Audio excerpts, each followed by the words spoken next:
Hey guys, here's a flight review of the new Horizon Hobby Adagio 280. This plane's brand new here. I've done one flight already on it to see kind of how it flies. And here I'm going to give you guys a quick review on it. I've seen a lot of hype on it on RC groups. A lot of guys talking about it. It's a great looking plane. Don't get me wrong, it's an amazing looking plane. Looks really nice, really sleek. As far as the flight goes though, I'm not too sold on it. Maybe it's just not my style. I try to have fun with it and really try to get a hang of it, and really I just don't like the style of flying. I've had experienced a few gliders in the past with wings in this style that fly like this, and I don't know if it's just a style of wing, but I've flown some gliders that are great, some that are not. This one, if anything, seems like the wing loading is, I haven't actually done the calculation for the wing loading, but if anything, it seems like it's a little bit on the heavier side, just a tad bit. It's just how it feels. Maybe it's just me. But I have here a 3-cell 450 milliamp Genesis power. These batteries go for about, I think, $5 to $7 versus buying the Eflight battery that's $22. I couldn't get over the price tag. $22 if you buy the Eflight. You can get this battery off Banana Hobby for about $7. And you can pretty much get 3 batteries for the price of one Eflight battery. I mean, it's great. This thing is doing great so far. I've tried it as well with the 2-cell battery to lighten the wing loading. It did fly better with the 2-cell as far as the flight characteristics and how it floats, but it is underpowered, of course, with the 2-cell.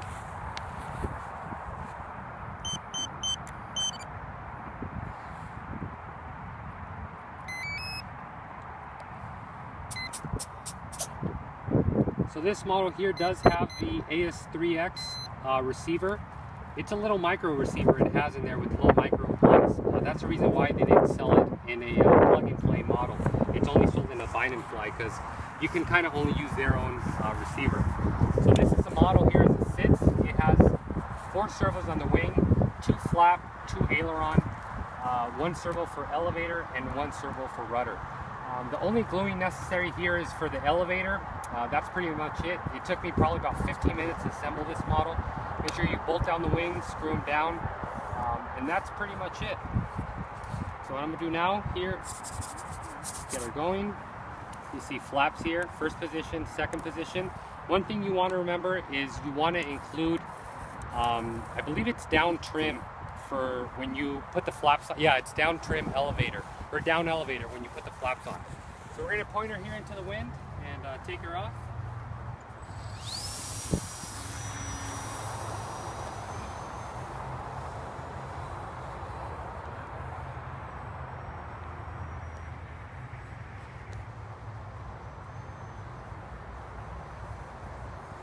That's full power right there.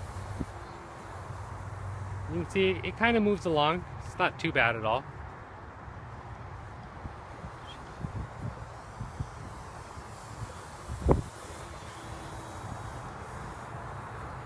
Has decent power to pull out. Obviously it won't go vertical 100%, but it's a good rate of climb here. We have winds gusting at about 10 miles an hour today.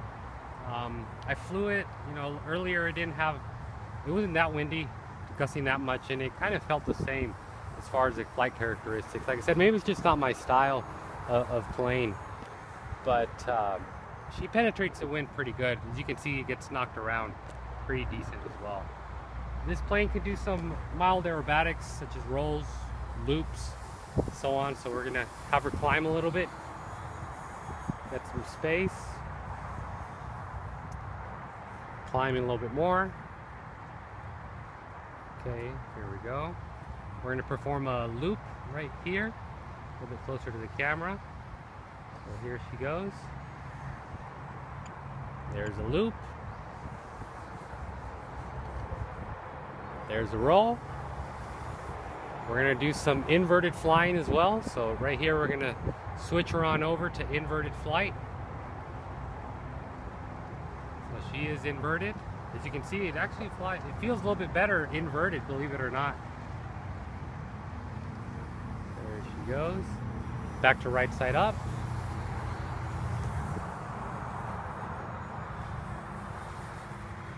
Now we're gonna do some off power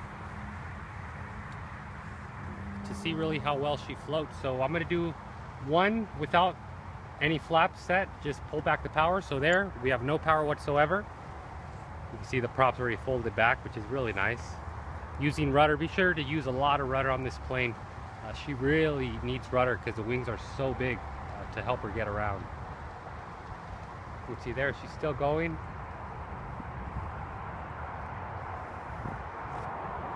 Still going pretty good. So powering it up a little bit more, about 3/4 stick. Be very careful when you're, if you want to bank and yank, you better be very, very careful because this plane will tip stall.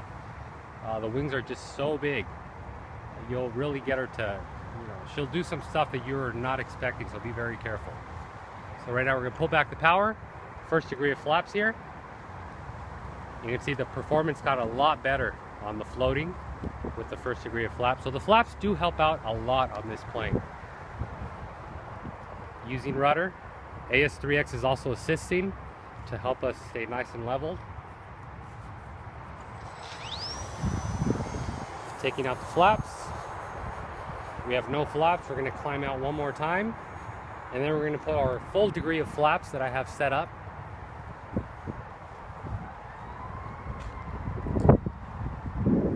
Perfect. I got a little thermal there on the way back. I don't know if you guys saw it.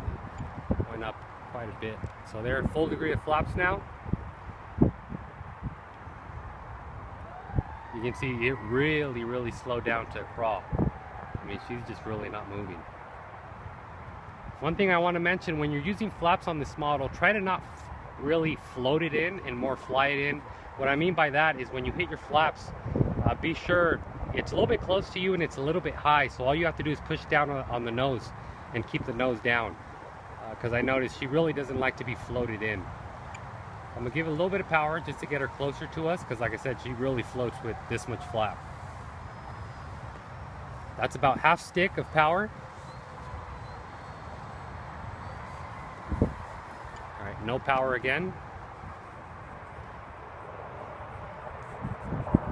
You can see it really floats a lot. So taking out all the flaps. And remember, be sure to not bank and yank on this plane, especially when you're low. I can demonstrate what it'll do right about here. So I'll do a bank and yank, and you'll just see it just clip in on itself. It just couples in to the right. I'm gonna do it again so you guys can get a feel of it. So right now, about 3/4 stick, about 75% throttle, and you're gonna see it just clip in. Look at that. It just barrel rolls right in. It just couples into itself. So be very careful and be sure to not bank and yank on this plane. You want to take it easy. Don't let the wings bank too much. About no more than 45-degree bank. Just nice and easy. I'll demonstrate here about a good inputting some rudder, a little bit more rudder, leveling out the wings. You can see nice and easy. Flight time on this model is about, my timer's set for exactly 5.5 minutes on a 450 milliamp 3-cell battery. Obviously, if you're not on the throttle as much, you can go longer. I don't see the model really doing any more than about 7-minute flight times, even with some good thermals, because like I said, she feels to me a little bit on the heavy side. I haven't done calculations to verify that, but it's just how she feels to me. So we're going to bring her here in for landing. As I stated before, you want to hit your flaps, no throttle, and pretty much just fly with the nose pointed down, because she really doesn't like to be glided in. The wind will really get it and it'll push you around pretty bad. See the nose down, making sure she's penetrating, nice and easy. So we're gonna walk it over. So there you guys go. I really hope you guys enjoyed today's little flight review on the Adagio 280. Like I said, my personal opinion on it, it's not my style.